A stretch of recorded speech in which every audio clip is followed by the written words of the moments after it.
The Diary of Fate.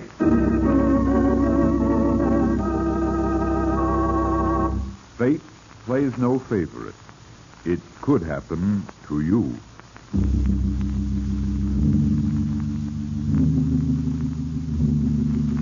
Book 41, page 106. In The Diary of Fate.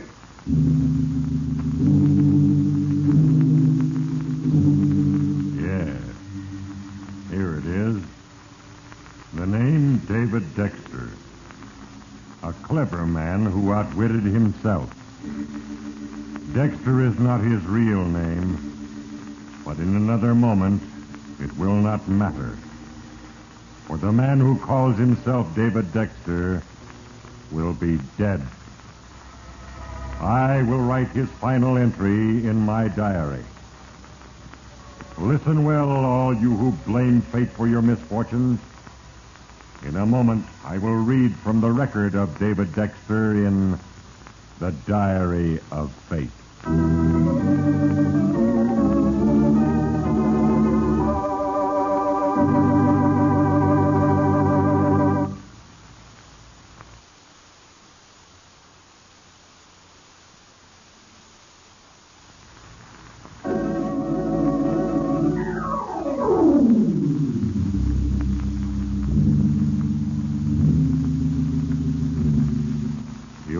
A brilliant sort of fellow, David Dexter.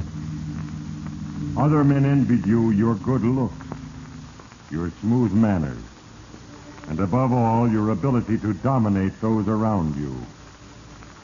You were so sure of yourself that you didn't even pay heed to me.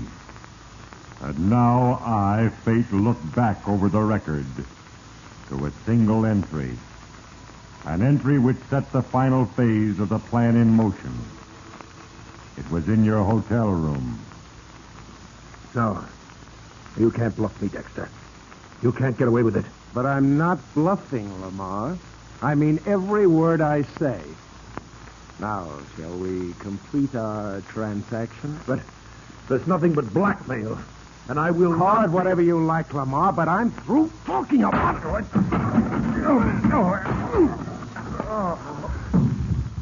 There. Maybe that'll help you make up your mind. What do you want, Dexter? You know what I want. A check from you for $100,000. And right now.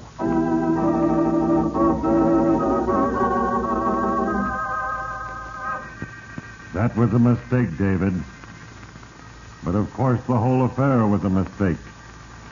Beginning with the day you arrived at the luxurious Rolling Sands Hotel, winter home of the wealthy, where you found just what you were looking for. A wealthy, attractive woman, alone and probably bored. For a generous tip, the desk clerk told you her name was Mrs. Stephen Lamar. That first evening, you arranged for a table conveniently near her at dinner. Then, an old device. A dropped napkin. A mumbled apology. And a charming smile. And soon you were chatting amiably with just the right amount of reserve in your manner and tone. Are you planning to stay in Rolling Sands for the winter, Mr. Dexter? Oh, no, probably only a few days, Mrs. Lamar. Chicago's so blustery this time of the year, I couldn't resist a bit of sunshine. Chicago's your home? Yes, I'm in the grain brokerage business there. Oh, how interesting. My husband is a broker, too. You may have heard of him, Stephen Lamar of Lamar and Company in New York. Oh, you don't say. Why, of course I've heard of him. I'd certainly like to meet him. I imagine your chance of seeing him is even better than mine, Mr. Dexter. Oh, just what does that mean? Oh, I really shouldn't have said that. I sound just like the typical complaining wife, but Stephen is always so busy that, well... Oh, I understand, Mrs. Lamar. A situation of that sort doesn't allow for much companionship or home life, does it? No, it doesn't. That's why I decided that I'm going to buy a home here at Rolling Sands and stay permanently.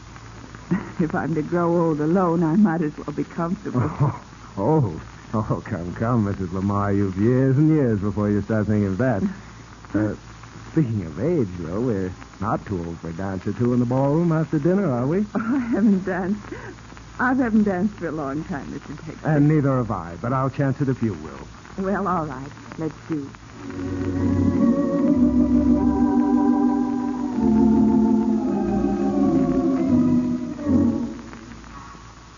That was a good start, David. When you left her at the end of the evening, you could see that Elaine Lamar was radiant. After that, there was nothing to do but follow your usual formula. Then one night, you knew the time had come. You and Elaine were sitting in your car far down the beach, silently watching the breakers dancing and tumbling in the moonlight. Beautiful, isn't it, David? Yes, it is, darling. Oh, I hate the thought of leaving all this. And you. Leaving? Oh, David. I've work to do, you know. Oh, yes, of course you do, David. It's just that I've been so happy these past 2 weeks, and I guess I'd forgotten it had to end sometime. Does it have to end, darling? How can it be otherwise? Oh, I love you, Elaine. Very much. You shouldn't have said that, David. And I think you love me. A little. But I'm married. Oh, you're not in love with Stephen, nor is he in love with you. No. I can't deny that. For my part, I've been in love with only one man in my life. And I lost him. Oh, I'm sorry, dear. My first husband was killed in an accident out in Nevada 10 years ago. In Nevada?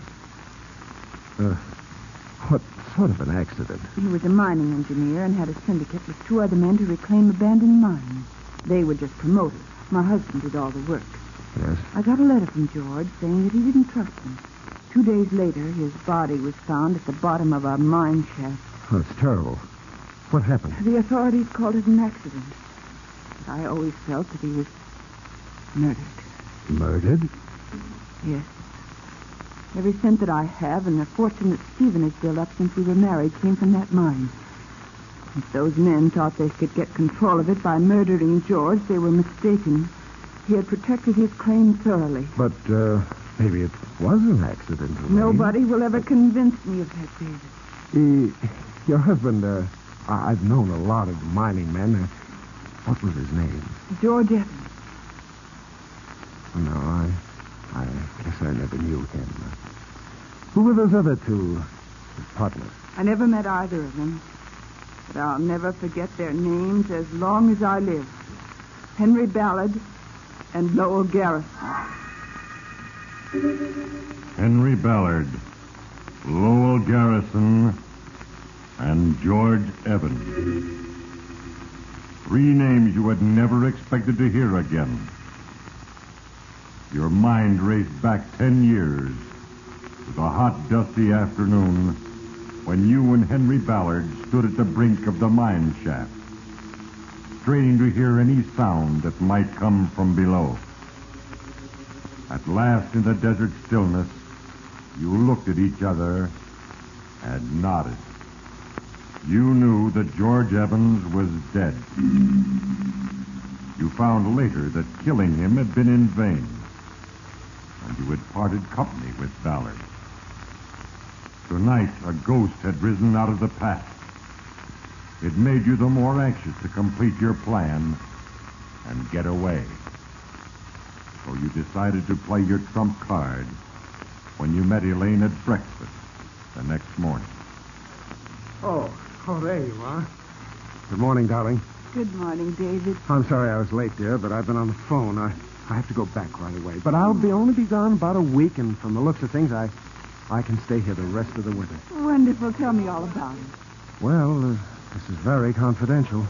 Now, don't tell a soul. I won't. We're running a corner on the winter wheat market. We have a chance to make a fortune in the next few days. If wheat advances only 10 cents a bushel, we'll make over $500,000. Sounds fantastic. Not at all. That's how people make big money. Now, here's what I wanted to talk to you about. How much money do you have? That is, ready cash. Well, I don't have very much with me, David. Oh, but I thought you were going to buy a house here. Oh, I have some negotiable bonds here at the bank that I'm going to use for that. $50,000. Oh, good. Darling, I want to cut you in on this deal. Now, I can double, perhaps triple your money within a week. You can? Sure. But suppose something goes wrong. Oh, nothing can. But even if it does, I'll personally guarantee that you get your money back. You can't lose. Well, if you think that I know, Elaine. Believe me, dear, it's the opportunity of a lifetime. Well, all right. When are you leaving? Well, there's a plane out of here for Chicago around 3 o'clock. It's almost 11 now.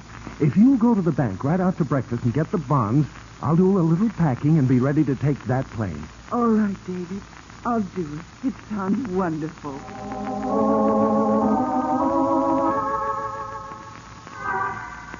It was working out perfectly, David, just as you had planned. Yes, it was a great day for you, David, except that you forgot me, Faith. Then, another little thing happened. You had almost finished packing when the phone rang.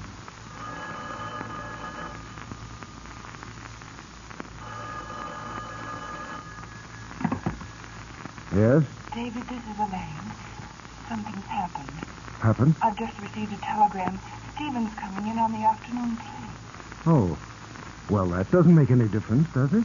Yes, David. I want to talk this over with him before I invest the bond. Oh, but there isn't time, Elaine. I've got to go at 3 o'clock. Well, then perhaps you'd better go on, David. Stephen understands all about these things, and, well, I'd feel better if you knew about it. I could wire you the money later. Oh, no, that won't do, Elaine. Well, then why don't you stay over until tomorrow? Have dinner with us tonight and explain it all to Stephen. Well, yes, maybe I could do that. Oh, wonderful. Meet us at our suite at 6 for cocktails, and then we'll all have dinner together. All right. Fine. Yes, I'll do that. That's sweet of you, David. Bye. Yes, goodbye. What do I do now?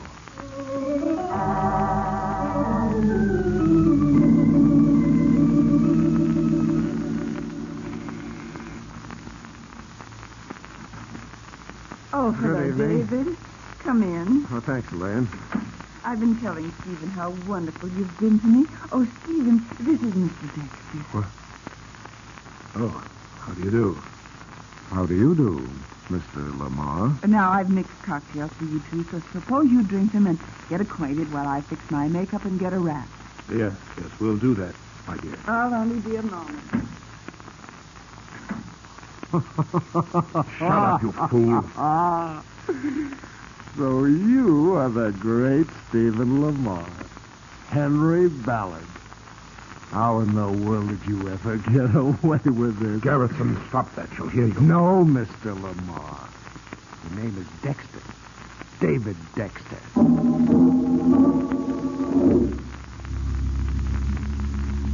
Now, Lowell Garrison, alias David Dexter, you began to believe in me, Faith. But you thought I was on your side. You were wrong. I am but the instrument of a plan. And that plan is just. Hearken well, you who listen. In a moment, I shall read further from the record of David Dexter in the Diary of Faith.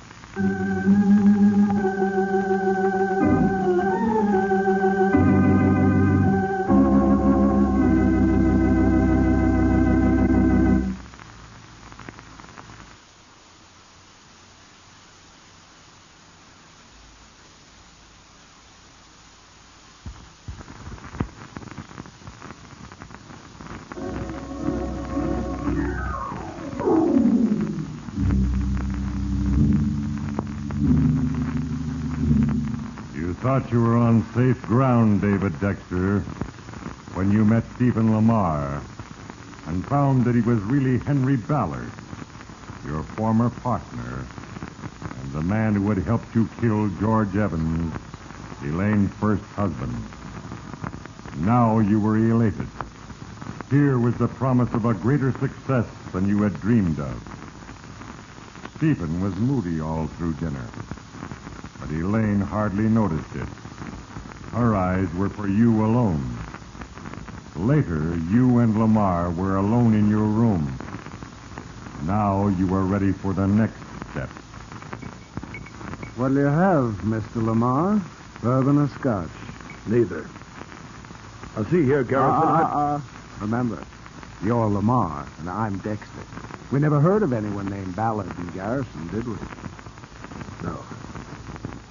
I guess we didn't. You know, I've got to hand it to you, Stephen. You're a smarter guy than I thought you were. Huh? What do you mean? Why didn't I think of marrying George Evans' widow and cashing in on a mine like you did? You're driving at something, Dexter. Just what is it? You're a suspicious sort, aren't you, Stephen? Well, what I want from you is very simple. I'm going to invest some of your wife's money, $50,000, in the Chicago grain market. That's a lie. Let's not quibble, Stephen. All I want you to do is to assure her that it'll be a good deal.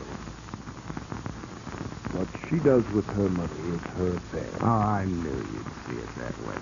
When she asks you about it, just tell her it's a great idea. Is that all you want? Yes, I think so. And I'm going to bed. Yes, you look like you do need some rest, Mr. Lamar. Good night. Good night. Oh, Stephen. What do you want? Funny, I just thought of something. I intended to invite you up here to my room for breakfast in the morning. Sorry, I don't think I can make it, Dexter. You'll make it. I'll expect you at 9:30. It felt good to dominate a man as prominent as Stephen Lamar. Yes, David, you always got your way with people by one means or another. You knew he would be there in your room next morning. Not eating very much, Stephen? I'm not hungry. Now, look here, Dexter, just what do you want? Well, I've been thinking, Stephen. You've made such a lot of money out of marrying Elaine, and I've made nothing. Yes. After all, we were partners in that deal, and I know what you're driving at. Well, that'll save a lot of trouble. You're in this just as I am. Yes, but you have a lot more to lose than I have if anyone finds out the truth, Lamar. Isn't that right? What do you want? Well, let's just call it a nest egg, shall we? With Elaine's $50,000 and a check from you, I could get started again. But without your check, I'm afraid someone might find out what really happened to George Evans. No. You can't bluff me, Dexter. You can't get away with it. But I'm not bluffing, Lamar. I mean every word I say. Now, shall we complete our transaction? But there's nothing but blackmail, and I will Call not... it whatever you like, Lamar, but I'm through talking about it. What?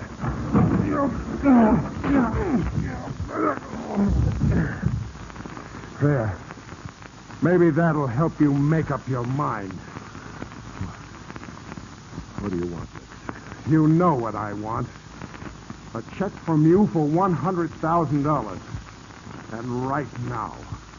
All right, Dexter. You don't need that gun. I'll do it. That's better. And one other thing. I want Elaine to think that everything is lovey-dovey with you and me. So we're all going to meet for lunch on the terrace at 1 o'clock sharp. Got that? Yes. And Elaine is to have those bonds with her then. I don't want any slip-up on this, you understand? You two be on the terrace at 1. Now write that check. I've got to get to the bank.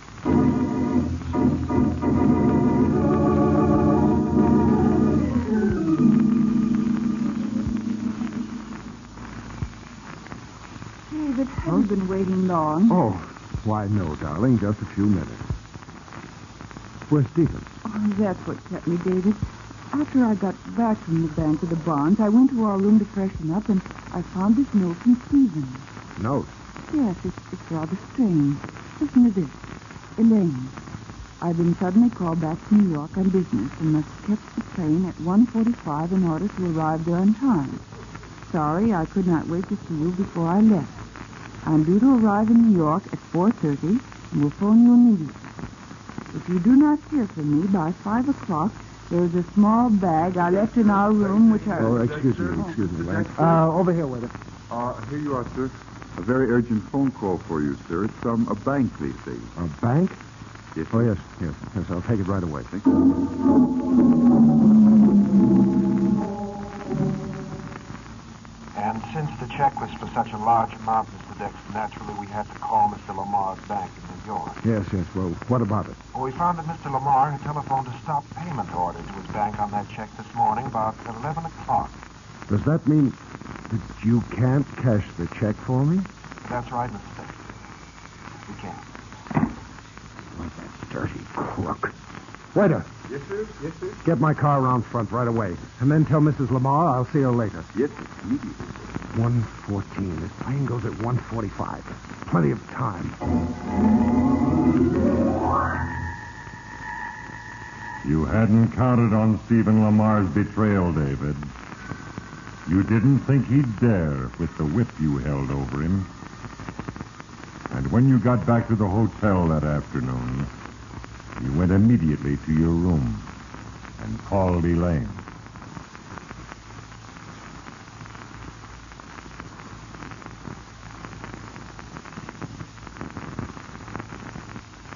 Hello? Elaine, this is David. What happened to you at lunch? Why didn't you come back? It's almost 3:30. I know, darling, but, I had to go to the bank, and I had a flat tire on the way back. Took quite a while to fix. Oh, I understand, David. Have you made your plane reservation yet? Yes, I'm to leave at 6:30. Do you have the bonds, dear? They're in the hotel safe, but I'll get them out. You sound awfully tired, David. I am. Then why don't you lie down for a while and rest? I'll wait for you. Plenty of time to talk. And perhaps we can have a cocktail together before you go to the airport. Oh, will you do that for me, Elaine? Why, of course. Darling, Oh, you're a wonderful girl. I am not subject to flattery, Mr. Dexter.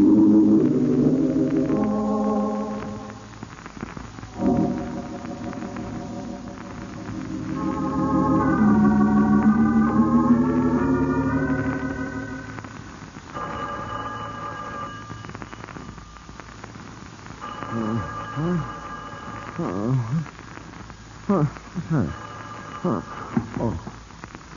Oh, hello. David, Oh, Elaine. yes, it's Elaine. Time for me to get up, darling? Yes, it is. 10 minutes after 5. Oh, good. I've lots of time. Yes. You'll have lots of time, David. Did you get the bonds out of the safe? I think you'd better come to my room as soon as you can. Well, I thought we were going to have a cocktail, and you'd give them to me then. I don't feel like a cocktail. Okay. I'll be right there. As soon as I'm dressed.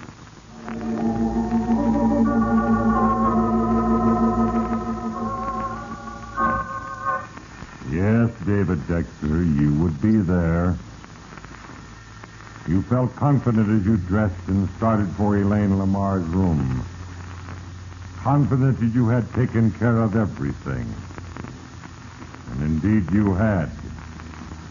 Everything, including your own death. Now it is time to write the final entry under the name of Lowell Garrison, alias David Dexter.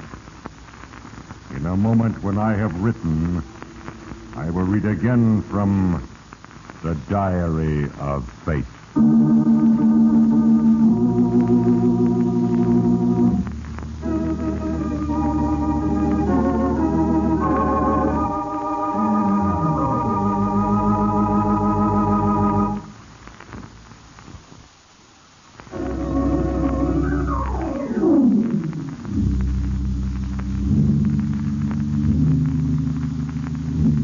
No mortal can long escape the reaping of his sowing.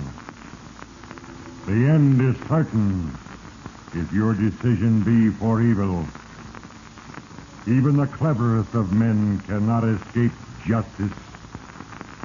And David Dexter had never felt more clever and confident than at this moment as he approached the door of Elaine Lamar.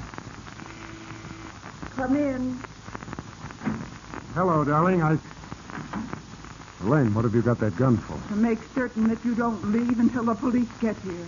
Mr. Lowell Garrison. Garrison? Elaine, how did you... Oh, no, you don't, sister. You're not going to... Get back! You wouldn't shoot me. Give me that gun, Elaine.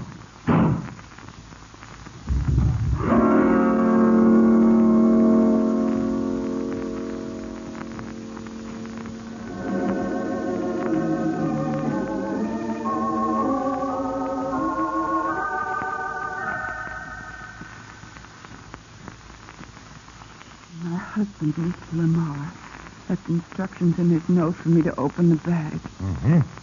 And just what was it you wrote, Mrs. Lamar? I mean the instructions.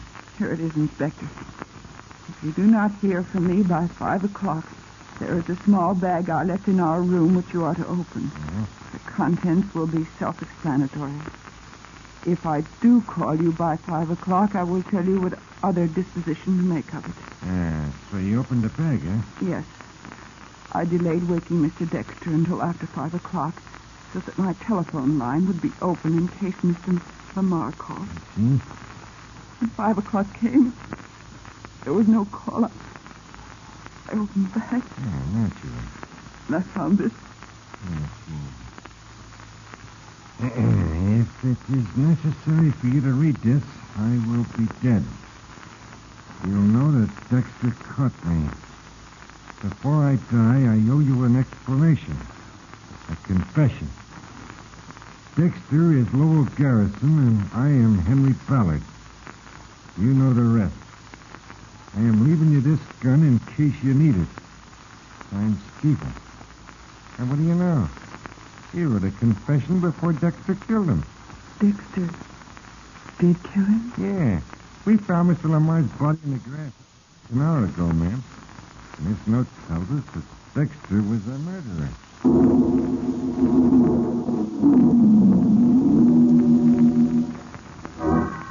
Now it is time to close the book. A plan set in motion 10 long years ago is finally completed, finished. David Dexter is dead. Even fate, could not alter that plan. Elaine Lamar was exonerated for the shooting of David Dexter. For she shot in self-defense. Justice has been served. Ponder well the moral, you who listen, and remember, there is a page for you in the Diary of Fate.